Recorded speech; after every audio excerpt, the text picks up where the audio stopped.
¿Cuántas promesas te han hecho que no se han cumplido? Yo no te prometo un gran sueldo. Te prometo un trabajo fijo. No te prometo que siempre sea como el primer día. Te prometo que nunca te faltarán las fuerzas. No te prometo que todos tus compañeros resistan. Te prometo que se puede llegar hasta el final. No te prometo personas importantes. Te prometo personas que no saben cuánto valen. No te prometo que vayan a hacer caso de lo que digas. Te prometo que querrás repetirlo una y otra vez. No te prometo la comprensión de los que te rodean. Te prometo que sabrás que has hecho lo correcto. No te prometo que te vayan a pedir ayuda. Te prometo que te necesitarán. No te prometo una decisión fácil. Te prometo que nunca te arrepentirás. No te prometo un trabajo perfecto. Te prometo formar parte de un proyecto inolvidable. No te prometo que siempre vayas a obtener resultados.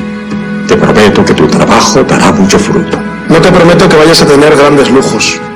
Te prometo que tu riqueza será eterna. No te prometo que siempre vayas a poder ser valiente. Te prometo que tu amor será más fuerte que el mío. No te prometo que puedas acabar con el dolor, el sufrimiento y la injusticia. Te prometo que estés donde estés, llevarás esperanza. No te prometo el reconocimiento del mundo. Te prometo una palabra eficaz. No te prometo seguridades humanas. Te prometo la certeza de que has sido elegido. Y te prometo que alimentarás al mundo.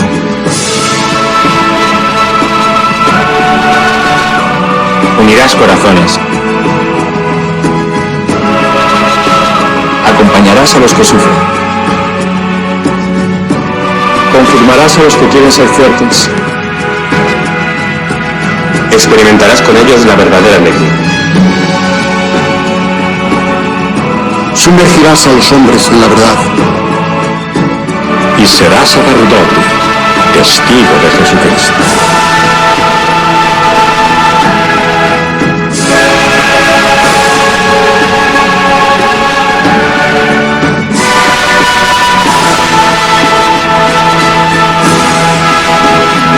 No te prometo una vida de aventuras. Te prometo una vida apasionante.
Invitamos a todos los que están en sus casas, a los que están en los hospitales, a los que están en distintos lugares de internación, que no pueden salir por enfermedad, por debilidad, a los que los cuidan, a los presos, a los monjes y a las monjas de clausura, a que espiritualmente peregrinemos para alcanzar el don de esta indulgencia del año santo 2025.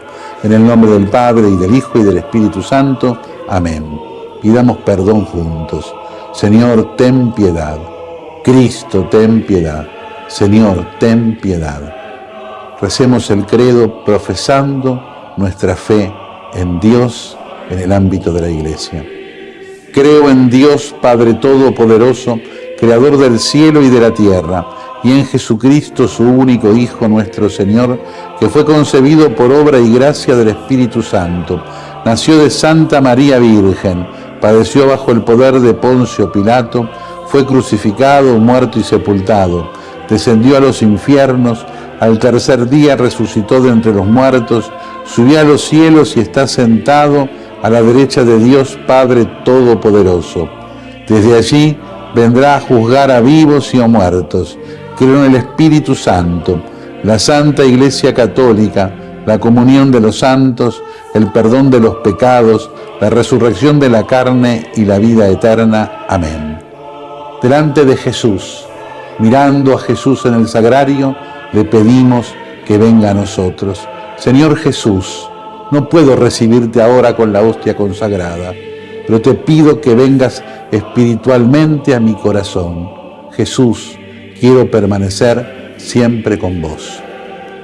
Recemos por el Papa y por las intenciones que lleva en su corazón. Padre nuestro que estás en el cielo, santificado sea tu nombre. Venga a nosotros tu reino, hágase tu voluntad en la tierra como en el cielo. Danos hoy nuestro pan de cada día. Perdona nuestras ofensas, como también nosotros perdonamos a los que nos ofenden. No nos dejes caer en la tentación y líbranos del mal. Amén. Y a la Virgen le confiamos nuestra vida, la saludamos, le pedimos que nos siga cuidando para vivir siempre en la esperanza. Y que a todos los bendiga Dios, que es Padre, Hijo y Espíritu Santo. Amén. Amén. El peor analfabeto es el analfabeto político. No oye, no habla, no participa de los acontecimientos políticos.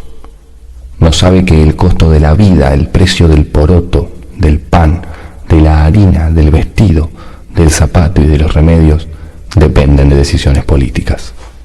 El analfabeto político es tan burro que se enorgullece y ensancha el pecho diciendo que odia la política.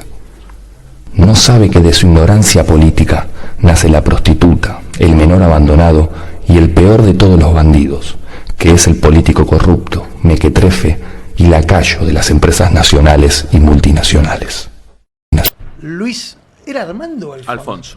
Luis Alfonso Petri, ministro de Defensa saliente, que se está aferrando porque quería esperar este momento. La Petri, ¿cuál era el momento? La llegada de los F-16 de Dinamarca, que finalmente llegan mañana y el domingo hacen fiestita. No la hacen donde querían porque la tenían toda lista para hacer. No, pero porque además a él le encanta hacer esos videos, viste, que los promociona poniéndose él en el eje como si fuera Maverick, más o menos. Fíjate, si no te acordás. Exacto. Cómo se presentaba. Ahí está, mirá. Ahí lo tenés a Petri en el momento en el que presentaba al F-16, el único que llegó. Con música, mirá la música. Escuchá la música, escuchá. Hizo todo este acting, por supuesto, creído él que podía volar. Le dijeron, no, maestro, póngase el mameluco si quiere, lo llevamos a dar una vuelta. Nosotros lo contamos acá. La realidad, hasta ahora llegó uno solo, que está ahí en Tandil, desarmado. Pero exacto. Bueno, Y esa vez eso es en Tandil, justamente. Ahí está, esa es la base de Tandil, a donde debería llegar, porque ese es el destino de los F-16, pero como no está lista, los van a dejar en Río Cuarto. Y hasta allí irá Milei a hacer la fiestita el domingo. Bueno, hoy se la vamos a arruinar a Petri, a la fiestita. Hoy te arruinamos la Petri, Luis Alfonso Petri, la fiestita de los F-16, porque te vamos a mostrar por primera vez los documentos que demuestran otro escándalo de corrupción que tiene como epicentro a las actividades de la Fuerza Aérea, conducida por el Ministerio de Defensa de Petri. Y ahora vas a ver por quién es más. Y curiosamente, tiene que ver también con un episodio en donde aparece la compra de aviones por parte de la Argentina, que pasó, digamos, Ibi, ¿no? bastante desapercibida en el inicio. Muy inadvertida. El tema lo tocó uno o dos portales, fundamentalmente porque tiene que ver con la compra, como bien decías vos, de aviones. En principio van a ser 6, finalmente fueron 2, y uno de ellos es el causal de este acto de corrupción, porque tienen una operación administrativa muy floja de papeles, muy dudosa en la compra de estos, que además pretendía ir por 4 más. A través de la Agregaduría de Defensa en Washington, a través de un sitio internacional que es comprex.faa.mil, donde en el 29 de noviembre del 2023, porque vale decir que esto fue, este llamado, esta compulsa fue... Lo tenemos ahí, el llamado a licitación. Sí. Vamos mostrándolo en la medida que lo vamos mencionando, lo vamos todo. Ahí está, ¿ves? Es del 29 de noviembre de 2023, en la gestión anterior, que llaman a compulsa para la adquisición de 2 aeronaves. Ahí dice los detalles. Embraer para ser operada bajo matrícula argentina. Una 140, 145 y demás. En la impugnación del dictamen de la Fuerza Aérea, mientras vas buscando eso, sí. Esta es la impugnación del dictamen de la Fuerza Aérea que presenta, en este caso, la empresa que pierde en esa compulsa, y dice, che, paren un poco, están entregando a una empresa y mirá todas las irregularidades que hay. En perjuicio nuestro y a favor de otra empresa, de una manera totalmente amañada, detalla todas las irregularidades de esa licitación y de cómo fue elegida la otra empresa, y la firma Guillermo Galván, el presidente de ALFA. Este es un documento oficial que llega aquí al Ministerio de Defensa el 9 de julio de 25, perdón, yo dije 24, al principio dice 2025, o sea, un año y medio después esta empresa sigue diciendo, no, pero nosotros tendríamos que haber podido competir de manera mucho más legítima. El 9 de julio de 2025 manda este documento al Ministerio de Defensa, y aquí ¿qué sucede con respecto a esta compra? No solo fue cajoneado, o sea, le dieron 0 pelota, sino que 12 días después, el 21 de julio del 2025... Mirá quién ahora vas a ver. El brigadier Gustavo Valverde, capo máximo de la fuerza... Es el máximo referente de la Fuerza Aérea. Emite un documento oficial al que firma con la resolución de la incorporación de la aeronave cuestionada, esta por la que se pagó 6 palos y pico, y a valor de mercado tenía 3. Las dos aeronaves. Sí, pero ahí puesta el foco en una hora, después lo vamos a contar bien al detalle porque sucedieron más cosas. Ahora bien, hasta acá pareciera ser un conflicto de intereses. Bueno, ahora vas a ver algo que te va a sorprender. Porque hay un informe. Hay un informe del propio ministerio. Claro. El propio ministerio hizo un informe sobre esto. Y vamos a ver qué dice el informe. Es clarísimo. El informe es clarísimo y sucede en paralelo a que el brigadier Valverde haya afirmado que estaba todo ok. Es tan detallado este informe que habla claramente de defraudación contra la administración pública mediante el direccionamiento de una licitación.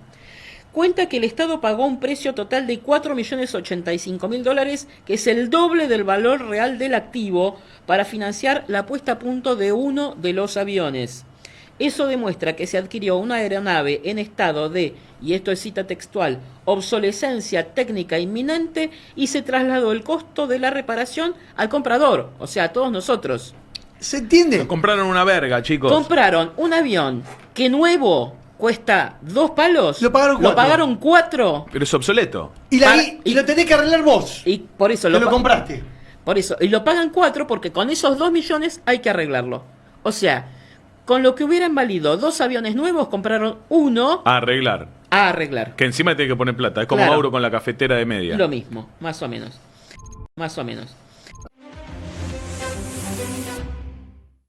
Krasutskaya Sviatlana Vitalievna. Lo pronunciaste muy bien. Krasutskaya Svitlanava Vitalievna. Esta mujer bielorrusa Vitalievna acaba de abrir la puerta para la demanda de los estafados internacionales contra Javier Milei en la República Argentina. Una inversionista bielorrusa que afirma y mostró la prueba en el expediente haber perdido, comprando la criptomoneda Libra, $1.768.079. Más de $1.700.000, dice Vitalievna, que perdió por haber comprado el 14 de febrero del 2025. A partir de la publicación, específicamente, esto escribieron sus abogados en la Argentina, Martín Romeo y Nicolás Osust, haber comprado Libra por la recomendación del presidente Javier Milei y haber perdido esta cantidad de dinero por el rack pool, porque luego se retiraron y dejaron la moneda Libra completamente vacía y miles de estafados en el mundo. Primera estafada fuera de la Argentina que viene a la Argentina y se presenta en el expediente y denuncia con nombre y apellido al presidente Javier Milei, a la hermana del presidente Karina Milei. Menciona también la denuncia a Manuel Adorni, al entonces vocero, también como parte del entramado. Busca la responsabilidad, lo que asegura es, si el presidente Javier Milei de la Argentina no recomendaba la criptomoneda Libra, yo no compraba. Claro, lo acusa de promocionar. Exactamente. Usa la palabra promocionó. Bueno, Javier Milei había dicho, ¿te acordás? Yo no promocioné, difundí. Léxico. Bueno, lo que está diciendo Vitalievna es, lo recomendó el presidente Javier Milei, lo promocionó el presidente de la Argentina y por eso yo confié y compré la criptomoneda. Hay además novedades importantes en la causa Libra, porque la Corte Suprema rechazó el planteo de Mauricio Novelli, de Manuel Terrones Godoy, para correr a unos querellantes que se habían presentado incluso con la representación de Juan Grabois. Quedaron ratificados los querellantes que se presentaron como damnificados en la causa, que en principio habían sido rechazados por la entonces jueza María Servini, que tenía el expediente en primera instancia, después pasó a Martínez de Giorgi. La Cámara había revocado eso y por eso fueron en queja a la Corte Terrones Godoy y Novelli. ¿Qué dijo la Corte? Acá no hay un planteo sobre ninguna sentencia definitiva, acá lo que están planteando es algo lo que yo no tengo que entender, tiene esa doctrina la Corte habitualmente, por lo tanto rechaza la queja, lo cual implicó que dejó firme la posibilidad de que sigan en el expediente como particulares damnificados algunos de los que dijeron, che, a mí me estafaron con la moneda Libra, y que están siendo representados, entre otros abogados, por el propio Juan Grabois. Novedades en este expediente, al menos aquí en la República Argentina. Bueno, nos vamos. Después seguiremos hablando de esto, porque el presidente hace unas horas dijo que iba a luchar contra la corrupción en la política, en la casta, que le va a en la casta, que le va a... El peronismo es una cosa difícil de explicar, pero yo voy a tratar de hacerlo. El peronismo tiene una tesis fundamental, que es la tesis de la comunidad organizada. El peronismo es un movimiento comunitario. Se apoya en la idea de comunidad, no en la idea de Estado, como se dice normalmente. El peronismo no es fascismo, porque Perón, a diferencia de Mussolini, sostiene que las organizaciones libres del pueblo, los cuerpos intermedios de la sociedad, las corporaciones, si ustedes quieren entender, son una creación libre del pueblo y no son una creación desde el Estado, como pasa con el fascismo. Esa es una distinción fundamental. Entonces, para el peronismo el Estado es un instrumento que tiene que ser eficaz, que algunas veces tiene que manejar algunas empresas y otras veces las tiene que dejar de lado según la prudencia política. Es un movimiento de masas, es un movimiento que se alienta desde el mundo cristiano, aunque no es una democracia cristiana. Es un movimiento que ha sabido difundir la propiedad. En La Puna, a 4.000 metros de altura, el peronismo compró a una familia Cantero, que era familia argentino-boliviana, chilena, le compró en su momento 25 millones de hectáreas y lo difundió entre los pobladores, que tuvieron que ir pagando durante 50 años su predio. Entonces, si uno va hoy a La Puna, la diferencia entre La Puna argentina y La Puna chilena, que en La Puna chilena no hay nada, y en La Puna argentina hay 23.000 o 50.000 productores de cabras y chivos y vicuña. Y la Puna es fértil. Cuando las ideas son buenas son fértiles, si no son infértiles. El peronismo se caracteriza entonces porque deja, en la sociedad argentina, deja instituciones. Por eso no pasa nunca. Una de las instituciones que creó fue el sindicato. El sindicato, a un argentino medio que tiene trabajo, lo recibe, le paga el parto, le paga el colegio primario, el secundario, le da salud, la cobertura de salud toda la vida, le da la jubilación y un poco más porque estuvo afiliado, y también le paga el cementerio y la tumba, es decir, lo cubre al hombre. Más allá de las circunstancias políticas, esto es una riqueza de la sociedad, de la comunidad, decimos, ¿no? Entonces, ¿qué diferencia hay entre sociedad y comunidad? Que la comunidad plantea valores, la sociedad negocios. Por eso Marx en los manuscritos del 44 dice, el corazón de la sociedad es el negocio, pero no dice el corazón de la comunidad. Fíjese, hasta Marx se dio cuenta. Porque en la sociedad nosotros hacemos negocios y nos tratamos de cubrir porque van a venir los cheques sin fondo, a ver dónde nos van a perjudicar. En la comunidad no, uno participa de los valores. Esto es interesante y la sociedad contemporánea está reclamando una vuelta a la comunidad. El peronismo finalmente, ¿qué ha sido? Ha sido un movimiento antiimperialista, todos estos, ¿no? Todos estos, pero el peronismo sobre todo. El peronismo, por eso cuando Perón sale del poder, Churchill dice,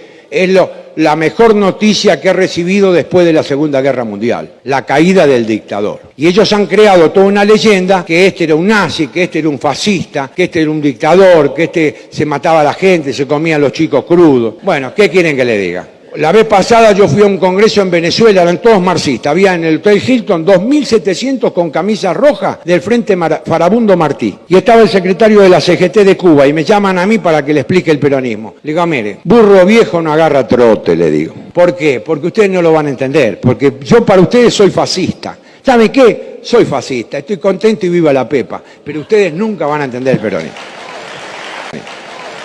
Escúchame, hablábamos de despidos y ayer me contabas la situación del laboratorio del Ingenio Ledesma. Sí, viene muy sensible lo que está pasando en Ledesma, en la provincia de Jujuy. Son 320 despidos en lo que va del año. De a cientos los contamos, es terrible. Sí, tremendo. Y además vienen sosteniendo desde hace un tiempo un acampe donde duermen con lluvia, con calor, con mosquitos, todo en forma de protesta para exigir la reincorporación en una empresa que, recordemos, tuvo una íntima relación con la última dictadura cívico-militar. Cuando uno dice cívico y dictadura, no puede más que pensar en los Blaquier. Con el titular que murió impune, ¿no? Sin haber rendido cuentas en la justicia. Vamos a saludar para hablar de este tema a Mariano Soria, que es delegado del sector de laboratorio del Ingenio Ledesma. ¿Cómo estás, Mariano? Muchas gracias por recibirnos. Yair, felicitas, te saludan. ¿Qué tal? ¿Cómo le va? Bien. Buen mediodía para todos. Saludos a toda la radio audiencia. Gracias. Y como ustedes decían, soy Mariano Soria, delegado del sector de laboratorio de la fábrica del Ingenio Ledesma acá en la provincia de Jujuy. ¿Qué hacen en el laboratorio? Contame un poquito cómo funciona. Bueno, hay varios tipos de laboratorios donde nosotros trabajamos, en el laboratorio de caña y de azúcar. Ajá. Donde analizamos la materia prima, la caña de azúcar, para ver el rendimiento que tiene la caña, los cañaverales, y para poder cosecharla en el momento más óptimo de madurez de la caña. Y después todo el proceso de elaboración del azúcar, azúcar crudo, azúcar refinado, todo ese proceso vamos analizando según las exigencias de los clientes que tiene la empresa. Claro, interesante saber. ¿Y cuánta gente trabaja en los laboratorios? Y ahí aproximadamente entre el laboratorio de caña, azúcar y alcohol debe haber como 80 personas más o menos. Mariano, ¿cómo estás? Yair Sibel te saluda. Quiero que me cuentes un poco cómo vienen las acciones de protesta. Hablábamos de más de 300 despidos. También, por favor, confirmame estos números y cómo vienen ustedes encarando la lucha por la reincorporación, por la defensa de los puestos de trabajo en una empresa que además es un monstruo a nivel nacional, ¿no? Productora de azúcar, de muchos productos, de caña, etcétera. Sí, es una pelea que nosotros venimos dando hace mucho tiempo ya por el tema primero y principal, por lo que decís vos, que es una empresa que factura millones, que elabora a partir de la caña de azúcar un montón de subproductos más, como el alcohol, como el papel, el alcohol para producir biocombustibles, y venimos cobrando salarios que están muy por abajo de la línea de pobreza. Entonces ahí comienza el reclamo.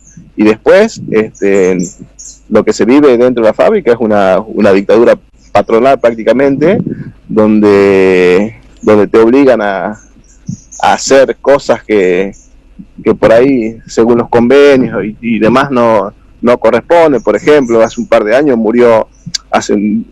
años murió un compañero que lo obligaban a trabajar bajo 32 grados de calor que hacía a las 10 de la mañana, se descompensó y falleció en el momento en las fincas de los cañaverales, y la ambulancia llegó a las 2 horas. Oh, es terrible. Entonces, esas cosas, después accidente todos los días, un compañero también electrocutado de una tercerizada, que murió al hacer trabajos eléctricos el año pasado, sin contar los 30 muertos por COVID en la época de la pandemia, por negarse a darles las licencias a los trabajadores que tenían factores de riesgo. ¿Cuántos muertos por COVID tuvieron? 30 muertos por COVID. Es una locura. Tremendo. Fue la fábrica que más fallecido por COVID tuvo en todo el país. Wow. No, y habla de un desprecio por ni que hablar por los trabajadores, ¿no? Que ya sabemos quiénes son los Blaquier, pero habla de un desprecio por la vida humana que es grosero, y además en el marco de que se viene una reforma laboral y todo parecería indicar que podrían empeorar las condiciones de laburo. Sí, lo que te decía, que nosotros ya vivimos acá una dictadura patronal, nosotros ya vivimos la reforma. La reforma ya comenzó acá en Ledesma este año. Empezaron con los despidos en febrero, cuando los trabajadores azucareros estaban prestos para los festejos del carnaval, y Ledesma agarró y empezó a despedir 160 trabajadores. Terrible, claro. 160 trabajadores, sí. Después continuaron los despidos en mayo, cuando comenzamos la negociación paritaria, en mayo, cuando comienza la zafra, con 100 despidos más, y unos cuantos también fuera de convenio, que eran jefes y supervisores, que también despidieron, y obviamente arrancó la zafra, se firmó una paritaria bajísima, lo que la empresa quería, sin condiciones de trabajo, con la pérdida de derechos adquiridos, y después, finalizando la zafra, Ledesma vuelve a despedir, incentivado por la victoria de la Libertad Avanza, donde ellos jugaron abiertamente a que la Libertad Avanza ganara las elecciones para poder avanzar con la reforma laboral, la reforma impositiva y aumentar el corte de bioetanol. Ellos lo dijeron así textualmente en sus memorias de balance. Necesitaban más diputados de la Libertad Avanza para avanzar con esa reforma. Y ni bien pasaron las elecciones, empezaron los despidos de nuevo. Claro. O sea, son punta de lanza este tipo de empresas de esta reforma que quieren llevar adelante los libertarios, ¿no? Y lo demuestran con sus trabajadores. Así es. Entonces, ante la ausencia y la complicidad del sindicato, de la burocracia sindical, como pasa en la mayoría de los sindicatos, como pasa con las centrales sindicales, cuando las empresas avanzan, cuando los gobiernos avanzan, las direcciones sindicales hacen silencio, y entonces ante esa ausencia los delegados nos vimos en la obligación de autoconvocarnos, sí, y decidir encadenarnos afuera de la fábrica a modo de protesta por todos estos despidos que están ocurriendo, por el intento de quita de derechos de trabajadores, derechos que hemos conseguido con años de lucha, y por el avance de la reforma laboral. Decidimos encadenarnos y estamos acampando ya hace casi un mes afuera de la fábrica. Un mes llevan. Ustedes están hace un mes encadenados, Mariano, trabajadores del ingenio Ledesma en la puerta de la fábrica. Así es, a modo de protesta. Obviamente a la empresa Ledesma le incomodó, cuando finalizó la zafra, donde todo el parte del pueblo y el sector empresarial, la iglesia, el municipio salen a festejar con mucho augurio la buena producción de la empresa Ledesma. Nosotros salimos a protestar, a mostrar la otra cara, la otra faceta de la realidad, donde Ledesma, a pesar de ganar millones y millones por zafra, precariza, explota y despide a los trabajadores. Incluso ni siquiera el pago de la indemnización es una miseria lo que le está pagando, ni siquiera llega a cumplir con los acuerdos que hay. un 50, 60% de lo que correspondería a la indemnización, o sea. Claro. Parece que esa es la tendencia, porque varias empresas que despidieron están diciendo eso, negociando pagarles el 50% de la indemnización. Digo porque lo que están haciendo es concretar la reforma de Claro, eso, ¿no? Es que es lo que están pidiendo todos los empresarios a coro. Recordemos que la ley de indemnización por despido viene desde los tiempos del primer peronismo, y ahora lo que están diciendo todos los empresarios es que el principal caballito de batalla para sentarse a negociar es rediscutir las indemnizaciones por despido.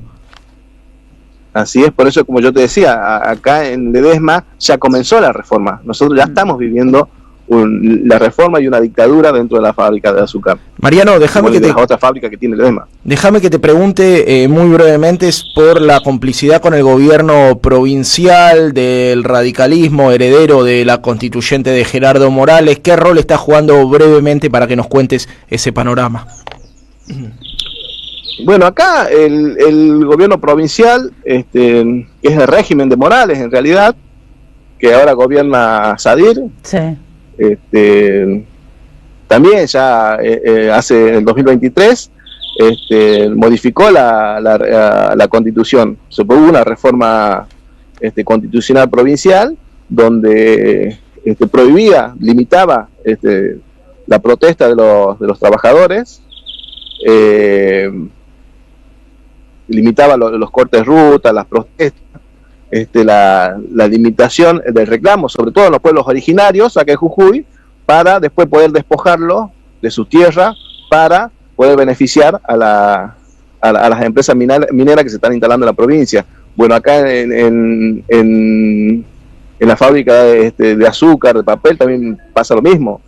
O sea, donde Ledesma avanza sobre los derechos y vos no tenés derecho a protestar. ¿Por qué? Porque automáticamente una contravencional o una causante de despido te viene y te quedas limitado a realizar esa protesta. O sea, el alineamiento del gobierno provincial hacia las patronales acá en Jujuy es muy descarado y es de la misma línea del gobierno nacional. Claro.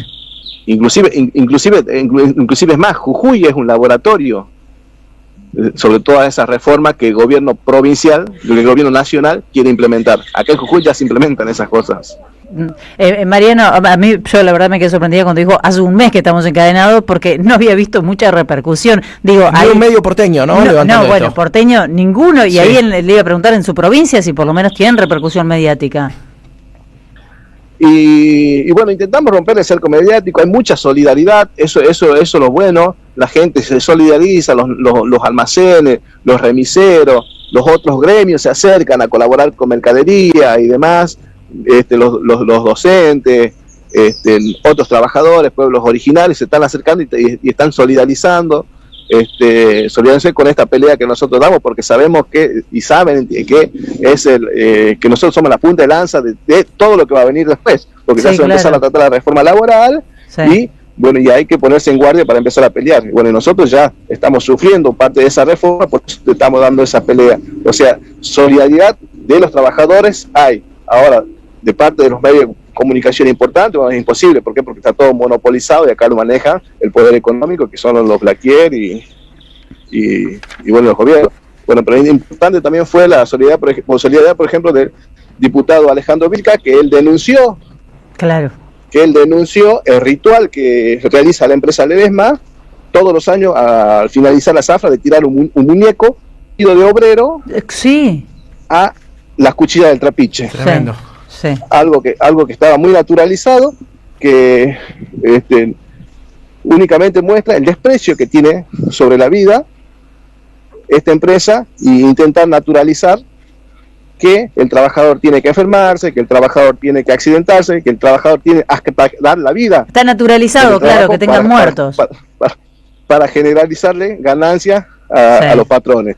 Claro. Entonces, discúlpame, redondeame el número. ¿Cuántos despidos entonces van en estos dos años? No sé si lo tenés presente, en estos 2 años de mileísmo. Y ya más de 300 despidos. Más de 300 despidos. Tremendo. Okay. Bueno, decirte, Mariano, que estamos a disposición para difundir. Tenés el contacto de nuestra producción, así que nos mandás un mensaje y estás al aire. Sí, sobre todo estos últimos despidos, por eso digo que tiene que ver mucho con la reforma, porque despidieron activistas sindicales. Claro. Entonces,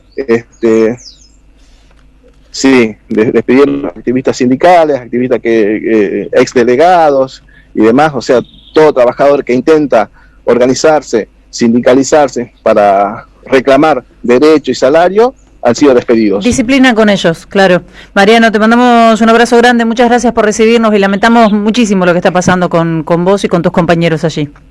Así es, bueno, comunicarle que también hoy día se realiza una marcha en defensa del empleo, por la reincorporación de los trabajadores despedidos y también en contra de la reforma laboral. Así que todo el pueblo de Ledesma y parte de la provincia de Jujuy va a estar marchando acá en Ledesma, bajo esa consigna. Por eso que te digo, hay mucho apoyo y mucha solidaridad de la gente. Es bueno saberlo, es muy bueno saberlo. Gracias, Mariano, un abrazo. Chao. Carlos Tomada. Carlos, bienvenido. Andrea y Víctor los saludan en la 530. Hola, hola. Hola. Ahí está. Sí, lo escuchábamos, pero no sé si usted nos escuchaba a nosotros. Yo los escuchaba a ustedes. Ah, pero perfecto. Me parecía divertido lo que estaban hablando. Ah, divertidísimo, sí, es muy divertido. Es re divertido, Carlos, todo lo que nos está pasando. Ay, Dios. Muy fuerte, muy fuerte. Claro, el tema del eufemismo, ¿no? Esto de pasar gato por liebre, decían en el barrio. ¿A cuál de todos los temas te referís? Porque gato por liebre parece que es una de las metodologías preferidas de este gobierno. Bueno, estábamos pasando revista de la agenda para las sesiones extraordinarias. Ajá. Por supuesto, nosotros, Carlos, queremos hablar con usted de todos los temas de la agenda, pero vamos a focalizarnos en principio en el tema de la reforma laboral. Pero, perdón, una preguntita. ¿Salió en la agenda de extraordinarias? Bueno, nosotros tenemos información okay, extraoficial, ¿no? Reforma laboral, la ley de presupuesto, la ley de inocencia fiscal, así le dicen supuestamente es un nuevo blanqueo para ir por los dólares que están en el colchón y que todavía nadie los sacó de ahí. La reforma del Código Penal, la ley de glaciares y la reforma tributaria serían los temas que están en la agenda para presentar. Pequeños temas, nada. Sí. Pero bueno, la verdad. El tema de la reforma forma parte de este clima triunfal que han tratado de imponer desde el sector del oficialismo y reproducida hasta el cansancio por los grandes medios, ¿no? Esta cosa de que triunfo en las elecciones, apoyo de Estados Unidos, que si no con problemas, reformas escritas por los empresarios, ¿no? Todo una gran fiesta que después va a terminar como siempre han terminado. Ahora, con respecto a la reforma laboral, ¿cómo tendría que avanzar esto en el Congreso para que el gobierno tenga éxito? Porque muchos medios y muchos comunicadores y dirigentes dan por sentado que la reforma va a salir. Sí. Y nosotros tenemos algunas dudas con respecto a esto, sobre todo teniendo en cuenta que, bueno, los sindicatos existen en la Argentina y las cosas que trascendieron de la reforma laboral, como por ejemplo ir en contra de los derechos individuales de los trabajadores, como las indemnizaciones, las horas extras, la jornada, una cantidad de horas de jornada laboral, las vacaciones pagas, bueno, estos temas... todo es para agravar los problemas del mundo del trabajo, ninguno para solucionarlos, ¿no? Empecemos por eso. Lamentablemente todavía no tenemos el texto, pero lo que no tenemos duda es la orientación de este gobierno y su estilo de presentación de los temas. Algunos hasta son tan brutales que me parecen globos de ensayos, así que esperaremos que estén los textos definitivos. Ahora, lo que vos preguntás es bien interesante, ¿no? Cómo esta reforma laboral es difícil que avanzara. Ahora Lo que yo creo que está ocurriendo en estos tiempos, hasta que esté el texto, es un proceso que este gobierno ha utilizado con mucha frecuencia y que ahora es, yo diría casi despiadado, en términos de, llamémoslo, compra de voluntades, extorsión. Mirá, lo que yo creo que pasa es que ellos primero quieren asegurarse sus propios votos, los votos de estos opositores oficialistas, digamos, pero no les alcanza y entonces están apelando a los gobernadores, dicho así clarito, sí. Porque ¿qué otra cosa puede ser la reunión de un gobernador con un funcionario de gobierno que sale diciendo que va a apoyar la reforma laboral, de la cual no hay un solo texto oficial? O sea que la conversación ha sido, hermano, vos querés 10 kilómetros, 100 kilómetros de autopista, porque se han guardado la obra pública para extorsionar, pero a cambio de eso vas a tener que votar la reforma. ¿Qué reforma? La laboral, después la otra ya vamos viendo, pero la laboral que necesitamos sacarla para generar,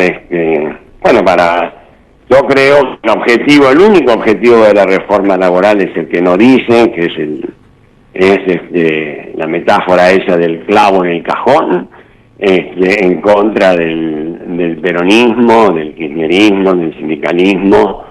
Es más un efecto simbólico que un efecto real y concreto. ¿Porque usted cree que no se va a poder aplicar? La ley de bases, hicieron lo imposible, hablaron maravillas y no generó un puesto de trabajo, no se aplicó.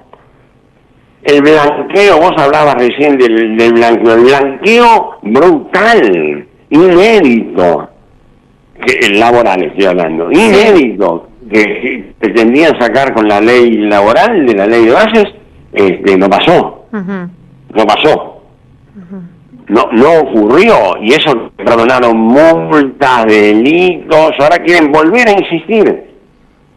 Me han comentado, como vos bien dijiste, que van por un nuevo intento de blanqueo laboral a cero costo, cero costo. Ahora, me quedo pensando en esto de que en realidad es simbólico y que lo que quieren es avanzar con esta idea de terminar con el peronismo, terminar con el kirchnerismo. ¿Esto es posible, Tomada? ¿Terminar con el peronismo, terminar con el kirchnerismo? No, digamos, terminar así definitivamente no, pero dar un golpe simbólico tremendo, escúchame, sin entrar en la reforma laboral, hasta ahora vienen insistiendo en que ellos vienen a dar vuelta a la Argentina, que quieren la Argentina de fines del siglo XIX, comienzo del siglo XX, que todo lo demás no sirve para nada. ¿Y el peronismo cuándo despierta? ¿El peronismo cuándo despierta?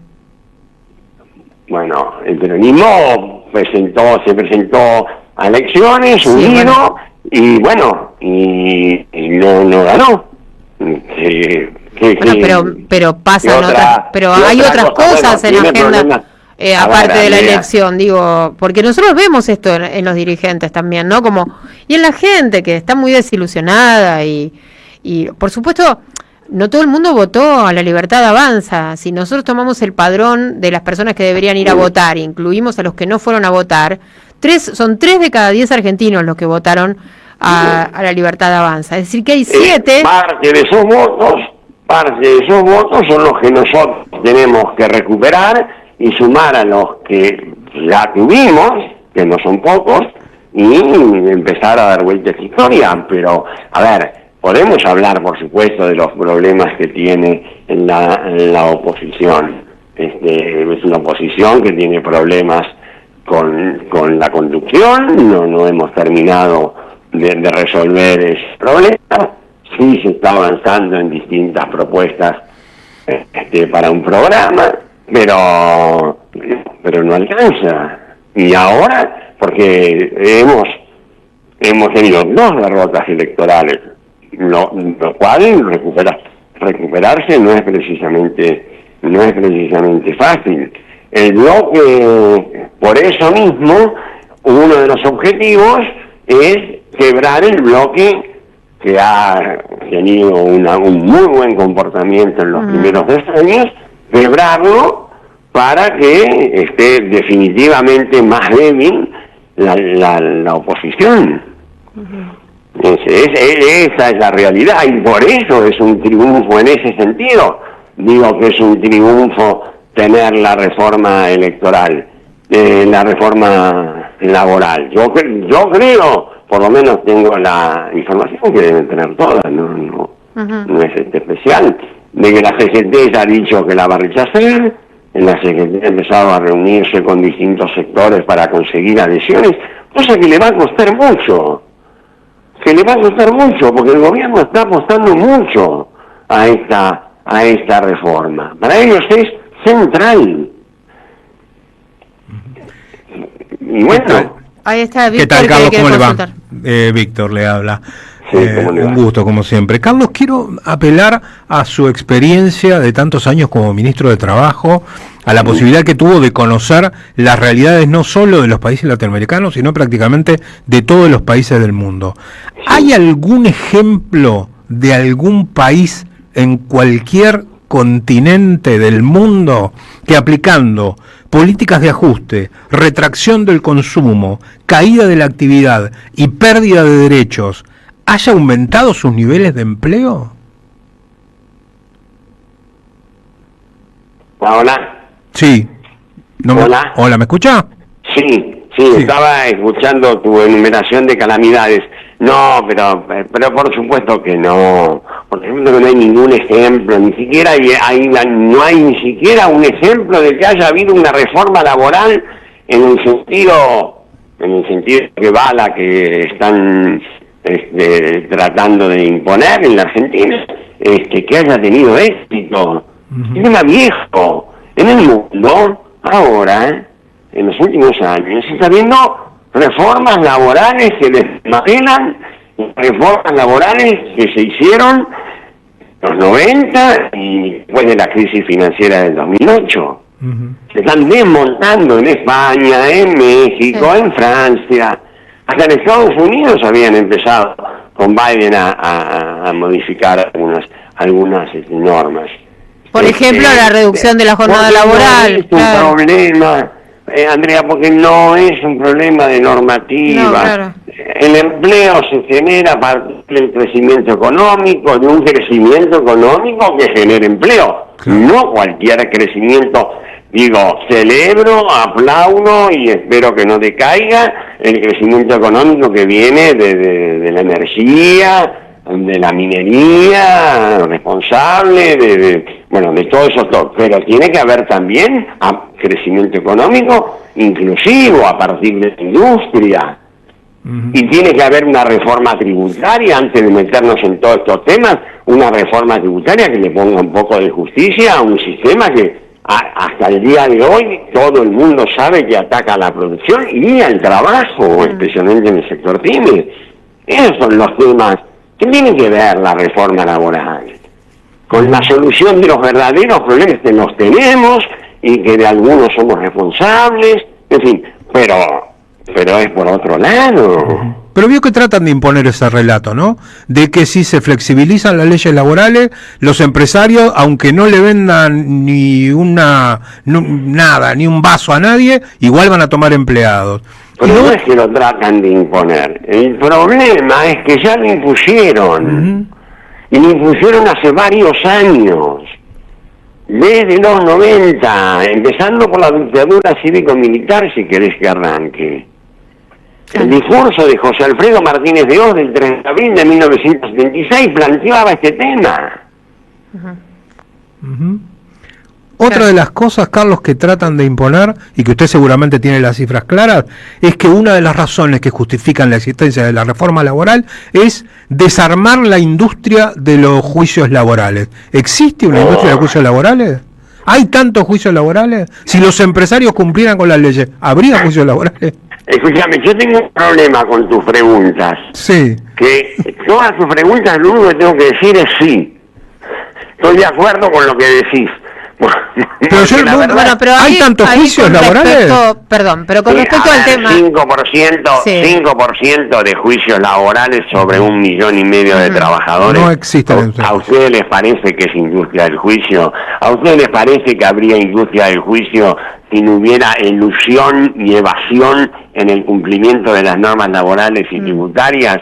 ¿O si hubiera un mínimo de cultura extendida en materia de cuidado con los accidentes de trabajo? Claro, porque eso lo quería agregar. La mayoría de los juicios son por ese rubro, o sea, ese ítem, accidente de trabajo.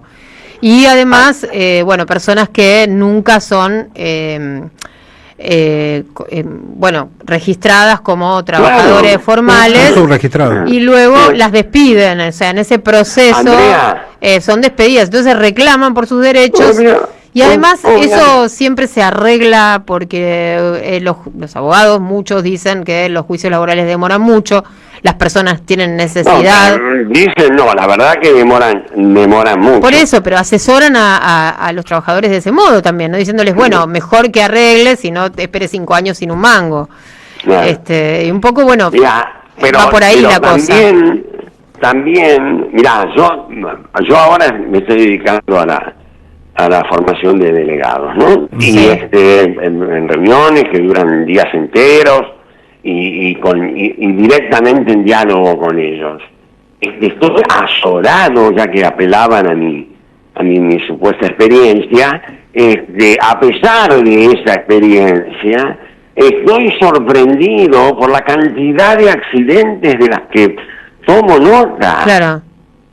Realmente no creí que era tanto, y eso se va a ir agravando en términos de lo que ha aumentado es el empoderamiento del sector empresario, sin reforma laboral. Sin reforma laboral, hoy los empresarios, sobre todo los grandes empresarios, bueno, hacen lo que quieren adentro de las empresas. Se llevan por delante a las comisiones internas y a los delegados, sobre la base de un discurso que, vuelvo a repetir, es un discurso que ha penetrado en muchas cabezas. Por algo ganó las elecciones, si no hubiera ganado, ¿no? Sí. Esta es la verdad. Bueno, Carlos, nos gusta conversar con usted, no le robamos más tiempo, vamos a seguir con esto porque recién empieza. Entiendo que la reforma laboral recién se va a tratar en extraordinarias, pero en el segundo tramo de extraordinarias. Y una cosa más, Andrea, ya de despedida. Otra hipocresía es el tema de su preocupación por la informalidad. A ellos les preocupa la informalidad, que son los que la generan. A ellos les preocupa la informalidad, que son los que les encanta que no haya sindicatos, que no haya convenios colectivos, que no haya cargas sociales, que no haya indemnización. Que el mundo de la informalidad es el que ellos sueñan. Por favor, se combate de otra manera la informalidad, no con estas reformas de Morondanga, con políticas generales que incluyen alguna norma, pero con un país que va en otra dirección. Esa es la verdad. Bueno, los dejo. Bueno, Carlos, seguimos en contacto. Un abrazo. Gracias. Me interesa que charlemos un poco hoy, hacemos un primer approach, una primera toma, una primera aproximación a la discusión que vendrá en Argentina sobre la reforma laboral. Sí. Antes de eso, si me dan 30 segundos, quería arrancar leyendo anteayer, que fue 2 creo, o el 3, en la página de internet de la Casa Blanca, vieron que el gobierno de Donald Trump es un poco estrambótico, estrafalario, tiene una particularidad que cada tanto emite proclamas. Sí. ¿No? Y resulta que emitieron una proclama hace 3 días en homenaje al aniversario del lanzamiento de la doctrina Monroe.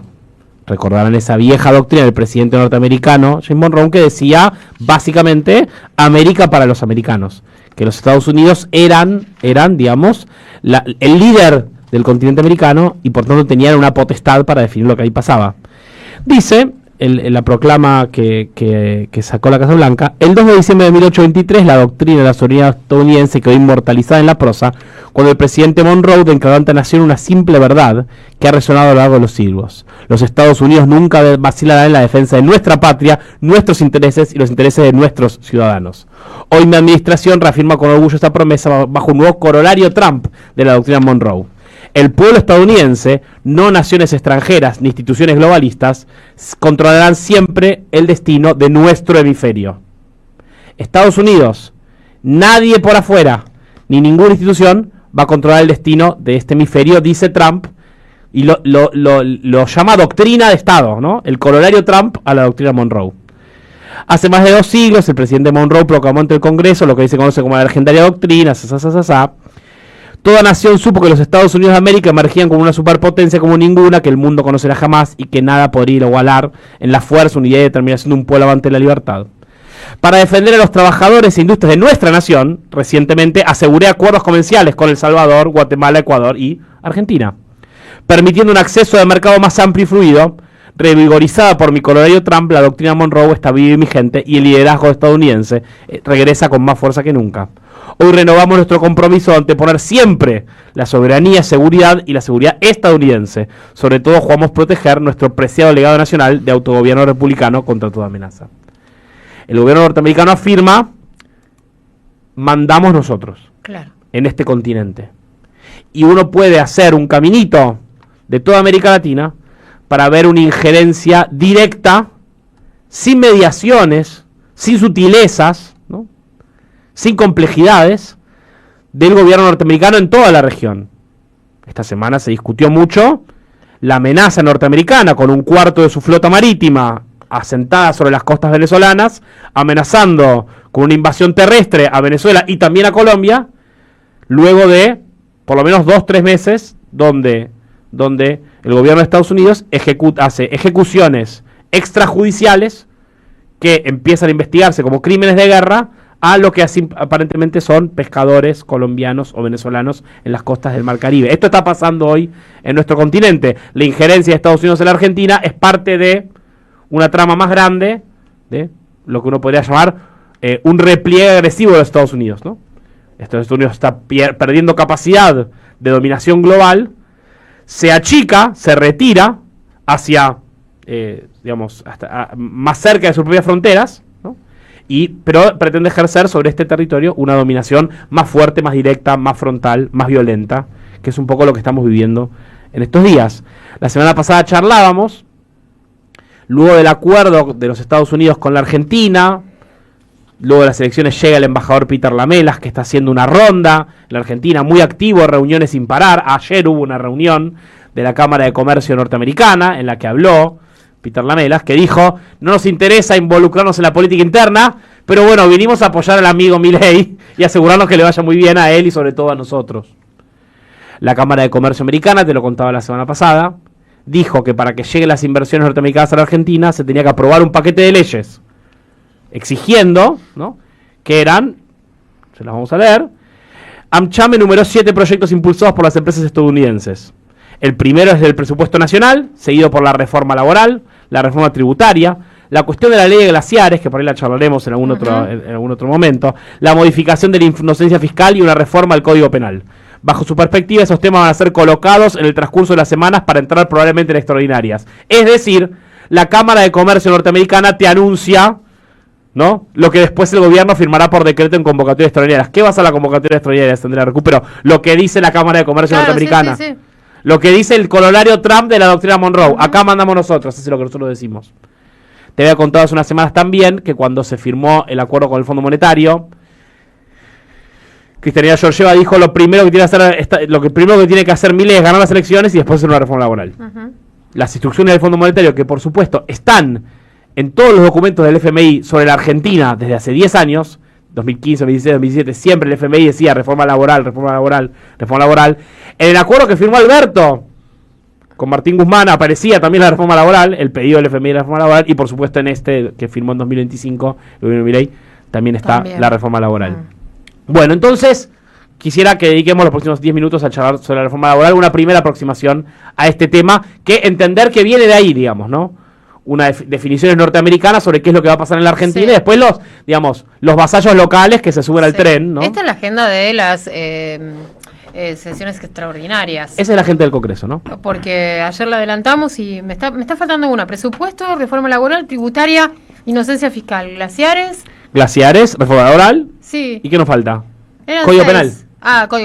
Código penal. Las reformas que pide, Son 6 puntos, sí. hay que estar atentos también. El RIGI, el régimen de incentivo a las grandes inversiones, vence a mediados del año que viene.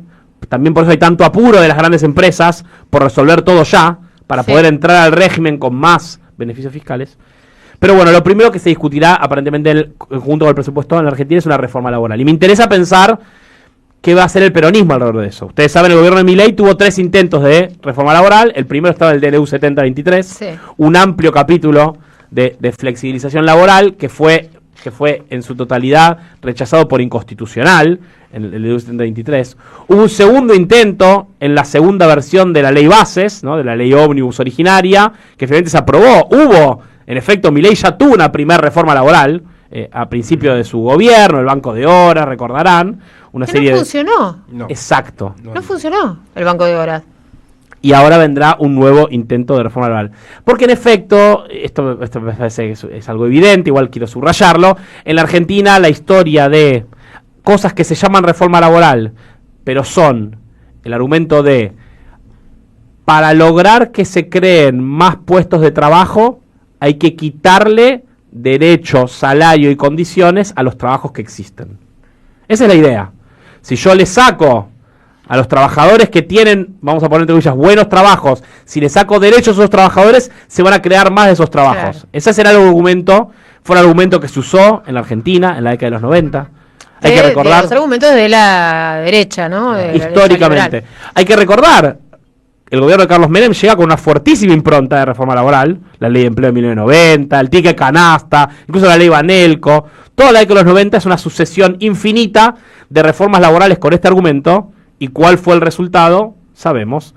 La tasa de desempleo en la Argentina en el año 89 rondaba los 5 o 6 puntos, terminó en el año 95-96 tocando los 18 puntos, y ya en el 2002 esos números desesperantes de 25, 26, 27 puntos. La propuesta laboral del gobierno, no quiero hablar de los detalles porque todos los días hay como un PDF nuevo, con una idea nueva de cuál será la reforma laboral. Están todos negociando. La Cámara de Comercio, la UIA, los empresarios, Funes de Rioja, Milei, están todos viendo a ver, ¿no? Cuán grande es el botín que se van a hacer. Sobre todo pensando en una reforma laboral que permitirá a las grandes empresas despedir trabajadores, ¿no? Que permitirá a las grandes empresas reducir costos y aumentar ganancias, y que, como la experiencia ha indicado, quitarle esos derechos no redundará en mayor creación de puestos de trabajo, porque en la historia de la Argentina, esto me parece lo más importante para decir, el gran creador de puestos de trabajo no han sido las leyes laborales, sino los modelos económicos. Claro. Con las mismas leyes laborales con las que en el menemismo el desempleo se quintuplicó, con esas mismas leyes laborales, con Néstor Kirchner y Cristina Kirchner se crearon 5 millones de puestos de trabajo y el desempleo volvió a bajar a los mismos niveles que a fines de los 80. No fueron las leyes laborales, sino fueron los modelos económicos. Ahora bien, con eso dicho, esto no quita que las leyes laborales para algo sirven. Alguna razón de ser tienen. Y que el peronismo, y esto me parece la novedad del momento, el peronismo se ha empezado a dar una discusión. La habíamos hablado en su momento en 2024, cuando Cristina empezaba a hablar del programa, lo programático, esas cartas, donde Cristina decía, repensemos. Hay una novedad, me parece, en el peronismo hoy, que es que los rechazos a las políticas que lanza Milei empiezan a venir acompañados con propuestas más consolidadas, trabajadas, pensadas y planificadas sobre qué es lo que haría el peronismo, o qué es lo que hará el peronismo cuando vuelva a gobernar. El peronismo dice, esta reforma no, pero hay que hacer reformas. Y eso empieza a tomar cuerpo y empieza a transformarse en cosas concretas. Mirá el mundo del trabajo hoy. En la Argentina trabajan 23 millones de personas. ¿Te acordás? Ahora volvemos con el punto que dejaste de las 23 millones de personas. Sí. ¿Pero te acordás cuando Cristina en algún momento habló de esto en un discurso y lo mencionó como algo que había que hacer hace rato ya? Sí, claro. Desde la carta de febrero del 24. Claro, que se armó un despiole bárbaro y todo el mundo decía, ay, miren lo que está proponiendo Cristina, que todo el mundo rasgándose las vestiduras. Y ahora lo que le están pidiendo al peronismo, lo digo entre comillas porque yo no estoy obvio. de acuerdo con ese concepto, es que se modernice. Bueno, pero hay que ver, ¿eh? Yo lo que digo es... No, o sea, a ver, la palabra modernización es de la derecha. Bueno. La ley se llama de modernización laboral. Bueno, la derecha... Pongámosle otro nombre. Yo diría lo siguiente, mirá, yo diría lo siguiente. Si vos mirás el mundo del trabajo en Argentina, ¿no? Yo te voy a decir algunas cosas rápidas. Vos tenés 23 millones de trabajadores, ¿no? De las 45, 47 millones, hay 23 millones de personas que trabajan. De esas 23 millones, 12 millones están registradas de alguna manera. Claro. Trabajos formales, público, privado, tareas de cuidado, monotributistas, autónomos, son 12 millones de personas. Las otras 9, 10 millones de personas Informales. están por fuera de la formalidad laboral. Sí. Ese número que era 50% cuando llega Néstor Kirchner a la presidencia, baja hasta 30%, se topa con un piso que no logra romper el peronismo gobernando de 2013 a 2015, logra bajar la informalidad laboral a 30, la baja a 20 puntos, ¿no? Pero llega a 30 y ahí le empieza a costar seguir bajando, después vuelve a subir a partir de Macri y hoy está en 42, 44 Sí. puntos de informalidad laboral en la Argentina. La Argentina tiene ese problema, ¿no? Lo primero que eso es lo primero que hay. Lo segundo que hay que decir sobre el mundo del trabajo en Argentina es que de 2015 por acá ha habido una caída brutal del poder adquisitivo de las y los trabajadores. El salario real privado registrado en la Argentina está 18 puntos abajo contra diciembre de 2015. 18 puntos abajo. El salario privado real registrado comparando segundo semestre de 2015, primer semestre de 2025. El salario público está 38% abajo contra diciembre de 2015. 38% abajo el salario público. El salario mínimo está 55% abajo contra diciembre de 2015. La jubilación mínima está 31% abajo. La UH está 1% arriba, 1,7. Es lo único que Milei le ha dado un impulso. Pero quiero decir, de todo lo que viste, la UH está más o menos igual que con Cristina. El Progresar, por poner otra, las becas para estudiantes, está 68% abajo contra diciembre de 2015. ¿Qué ha pasado 68 contra diciembre de 2015? Sí, claro. 118.000 contra 36.000 más o menos en términos comparando. Segunda realidad del mundo del trabajo. La primera es la informalidad laboral. La segunda, ha habido una caída brutal del ingreso en la Argentina en los últimos 10 años. La destrucción de empleo, ¿no? Estamos viviendo ya en el gobierno de Milei una destrucción acelerada de empleos formales. Los pocos trabajos que se crean son empleos o monotributistas, es decir, con menos derechos o informales. La tasa de desempleo está aumentando en la Argentina de Milei. Pasó entre 2023 y 2025 del 6,5 al 7,5.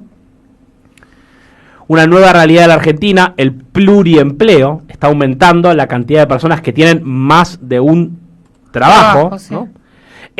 El pluriempleo se expresa de muchas maneras. La subocupación, es decir, gente que tiene trabajo pero quiere más, alcanza 2.3 millones de personas en la Argentina. Las personas ocupadas que tienen trabajo de tiempo completo y además quieren más trabajo, 360.000 personas en la Argentina, ¿no? Bueno, hay un mundo sumado a los desocupados, ¿no? Gente que tiene un trabajo, que tiene dos trabajos, que tiene un trabajo y quiere otro, que tiene menos trabajo del que quiere, todo ese mundo del pluriempleo, ¿no? Entonces ahí yo diría que esas tres cosas, digamos, ¿no? Para pensar la Argentina de hoy, ¿no? Informalidad, pérdida del poder adquisitivo, múltiple trabajo. La semana pasada te sumábamos que tener un ingreso no alcanza para vivir y ahí aparece el problema de la deuda, ¿no? Familiar. En ese mundo, el peronismo que dice, en este contexto que estamos viviendo, no se puede simplemente decir no a la reforma laboral de Milei. Hay que empezar a decir otra cosa.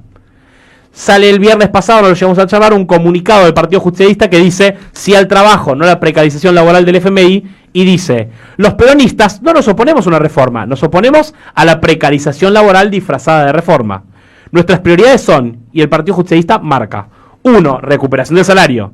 Sin ingresos dignos no hay consumo, y sin consumo las empresas quiebran. La recomposición salarial es el motor de la reconstrucción. Entonces el peronismo te está diciendo la primera cosa. Primer punto del programa político, recuperación del salario. Uno podría decir hasta casi salariazo, ¿no? Amado Boudou siempre le dijo un shock distributivo. Como primer punto de un programa. Salariazo le decía Carlos Menem, por eso lo decía graciosamente. Pero no era mala la idea. Lo que pasó es que después no hubo. Claro. La idea no era mala. Pero shock distributivo, digámoslo con Amado Boudou. Segundo punto. Reducción de la jornada laboral y soberanía del tiempo. Dice, soberanía del tiempo, subrayemos. Para que el trabajador recupere libertad y pueda administrar mejor el tiempo de trabajo, cumpliendo obligaciones de manera más eficaz, para conciliar el tiempo de trabajo con la vida familiar y personal, para contribuir con la creación de nuevos trabajos formales. Ahora voy a volver a eso. Reformas para reconocer derechos y actualizar regímenes laborales. Queremos integrar las nuevas tecnologías y plataformas, pero con protección real. Garantizar la desconexión digital, ampliar las licencias parentales, cubrir a monotributistas, prevenir accidentes laborales y trastornos de salud mental. Efectivizar la siempre postergada participación de las ganancias de los trabajadores. Desde el Partido Justicialista reafirmamos: queremos un Estado que marque el rumbo y no legalice abusos. No seremos el laboratorio de precarización del FMI, seremos un ejemplo de trabajo digno y producción para el siglo XXI. Esta revista, que yo recomiendo mucho, se llama Porvenir. Hablamos de la primera, esta es la segunda. Es una revista que no está en internet, se consigue por empresa. Versa sobre el mundo del trabajo esta. Y en ella, Mariano Recalde, senador nacional por la ciudad, presidente del Partido Justicialista de la ciudad, escribe una nota que dice: Mariano Recalde piensa el futuro del trabajo y propone una reforma laboral moderna, tutelar, progresiva e inclusiva. ¿Por qué moderna? Dice Mariano Recalde. Porque si nosotros tenemos que hay que pensar, porque siempre en la historia del capitalismo, por lo menos, hay una evolución permanente entre las tecnologías productivas y las relaciones de producción, ¿no? La jornada laboral de 8 horas fue una conquista de las y los trabajadores para responder a las novedades de la producción de la revolución industrial. Ante el trabajo en fábrica, que era infinito, 7 días por semana, 1 millón de horas, se logró decir, bueno, ok, la empresa controla el trabajo, lidera la producción, es la empresa quien dice cómo se produce, de qué manera, y los trabajadores le dan un tiempo. ¿Cuánto? 8 horas. Con esas 8 horas usted, dentro de la ley, haga lo que quiera, pero yo entro a las 8 y me voy a las 6, a las 4, ¿no?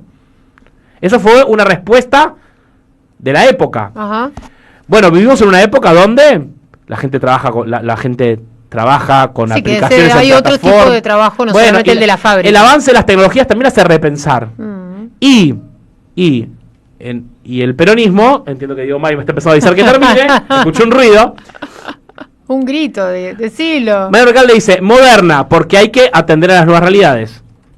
Progresiva, porque no hay que quitarle derechos a los que tienen, sino que hay que tratar de sumar derechos. Una reforma laboral no va a crear trabajo, pero puede mejorar las condiciones de trabajo de la gente que ya trabaja. Ese es el sentido de una reforma laboral. No inventar puestos de trabajo, que los inventará un modelo económico, sino cambiar las condiciones de trabajo realmente existentes de las personas que trabajan, que por cierto son la mayoría de los argentinos, 23 millones. ¿No? Progresiva, sumar derechos y no restar. Inclusiva, porque hay que tratar de lograr que las personas que están en la informalidad pasen a la formal. Y tutelar, pues esto sí me parece fundamental en la discusión que vendrá. El peronismo dice: la relación entre el trabajador y el empleador es una relación desigual y por ende debe ser tutelada, debe ser cuidada, protegida. ¿Por quién? Por el Estado. Con ese contexto, empezar a pensar algunas nuevas ideas para sumar a que necesitamos un cambio de modelo económico, para pensar que necesitamos un shock distributivo, un aumento generalizado de salarios, jubilaciones, etcétera. Además, se puede empezar a pensar. En ese marco, subrayo una sola cosa de tantas de las que podemos hablar para adelante. Hace 2 semanas, la Universidad de San Martín, el CETID, el Centro de Capacitación y Estudios sobre el Trabajo y Desarrollo del UNSAM, publicó un documento que se llama Dueños del Reloj: aportes para una ampliación de la soberanía del tiempo de trabajo en la Argentina.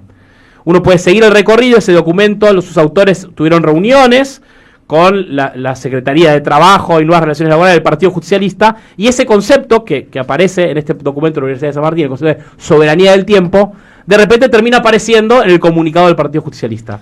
¿Por qué me interesa? ¿Qué dicen los investigadores de la Universidad de San Martín? Dicen: una de las formas que tenemos que mirar la nueva etapa que estamos viviendo del siglo XXI es que los trabajadores más y más quieren poder encontrar maneras de lograr encastrar y armonizar sus vidas personales con sus vidas laborales. Muchas veces sentimos que estamos trabajando todo el tiempo. Todo el día. Todo el día sin parar. Los celulares no ayudan, ¿no? Las lógicas productivas no ayudan. Las nuevas tecnologías no ayudan. En ese marco dicen los investigadores de la Universidad de San Martín: che, miren que en muchos países del mundo, sobre todo en Europa, se ha trabajado para lograr que, si estamos en una disputa por el tiempo, ¿no?, lograr que no sean los empleadores los que dispongan de formas cada vez más crudas y más violentas del tiempo de trabajo de los trabajadores, ante eso, quizás la jornada laboral de 8 horas no es la mejor solución, sino tratar de ver cómo logramos darle soberanía y decisión de cómo se usa el tiempo de trabajo a los trabajadores. Entonces, por ejemplo, dicen, en muchos países del mundo, por ejemplo, los trabajadores pueden elegir si hacen una jornada de 8 horas todos los días o si hacen 3 jornadas de 10 y 2 de menos. Si vos querés trabajar más largo 2 días y trabajar más corto otros 3. Si un día querés hacer 3 horas y otro día querés hacer 10. Si vos querés, cuando tus hijos están de vacaciones porque no están en el jardín, por ahí hay que hacer jornadas más reducidas y en el resto del año hacer jornadas más largas.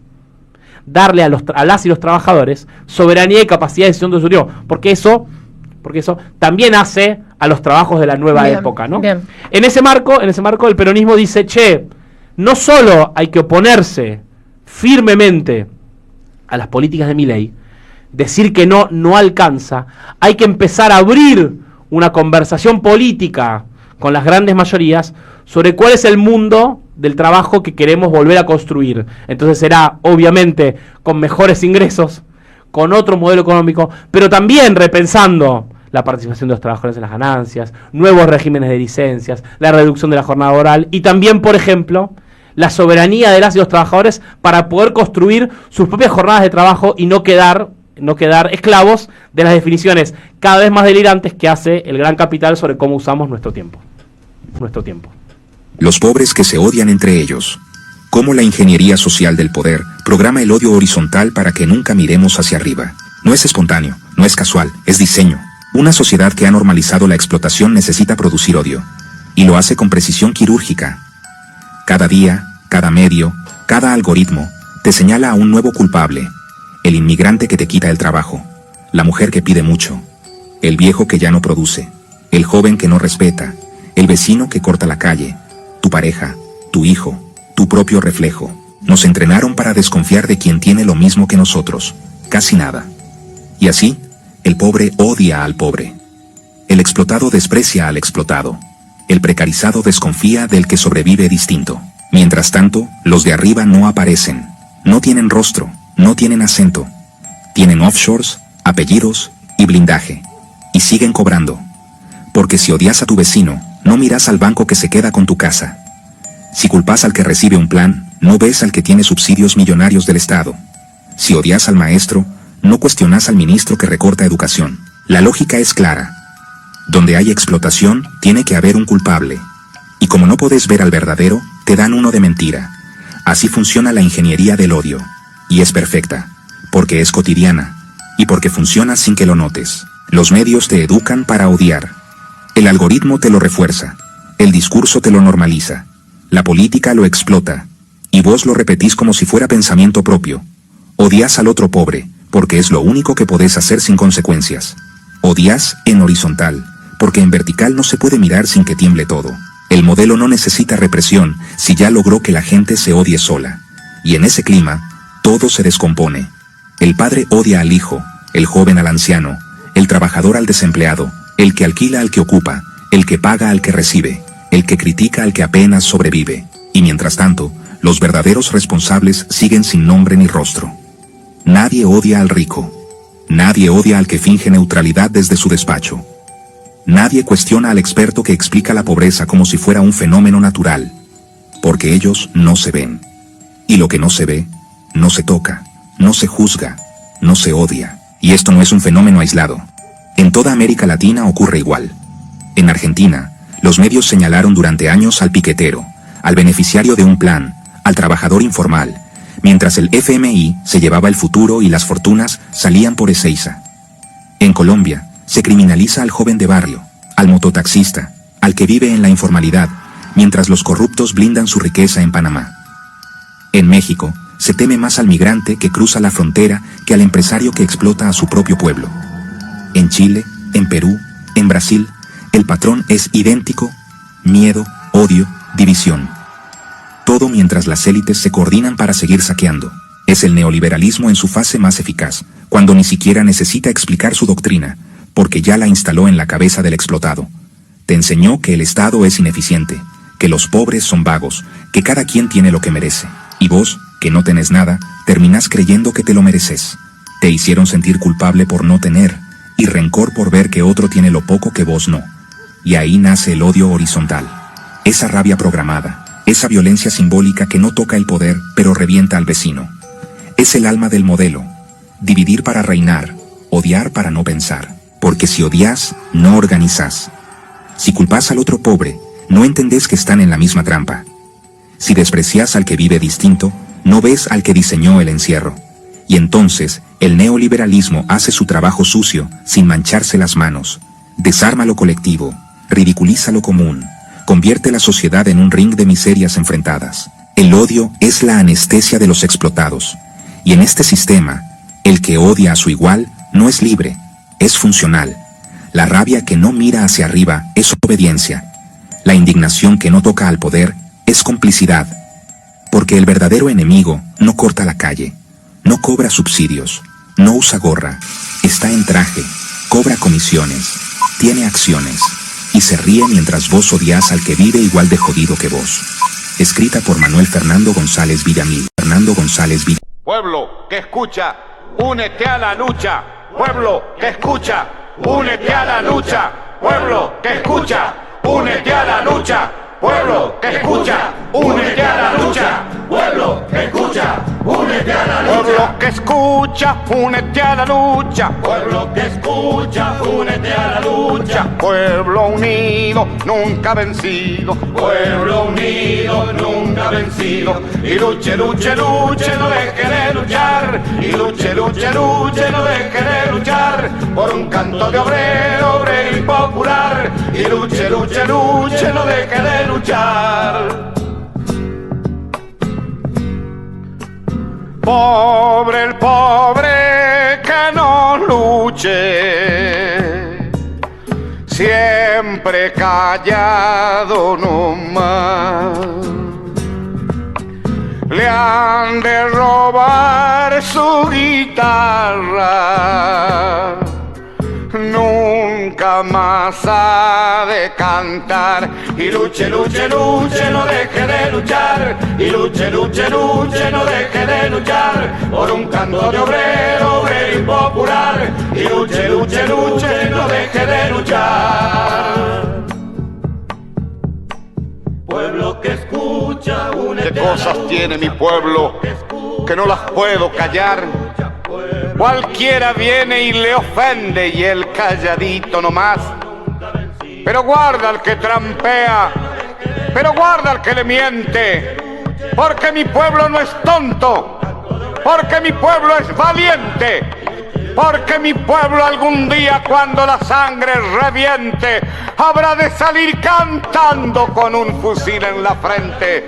Y entonces no habrá más niños durmiendo bajo los puentes, ni obreros, ni campesinos, siempre apretando los dientes, porque mi pueblo es de machos y nadie me lo desmiente.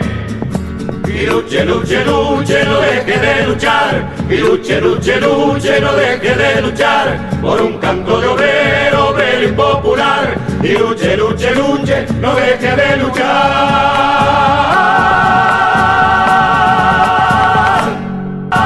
Un pueblo unido jamás será vencido. Un pueblo unido jamás será vencido. Un pueblo unido.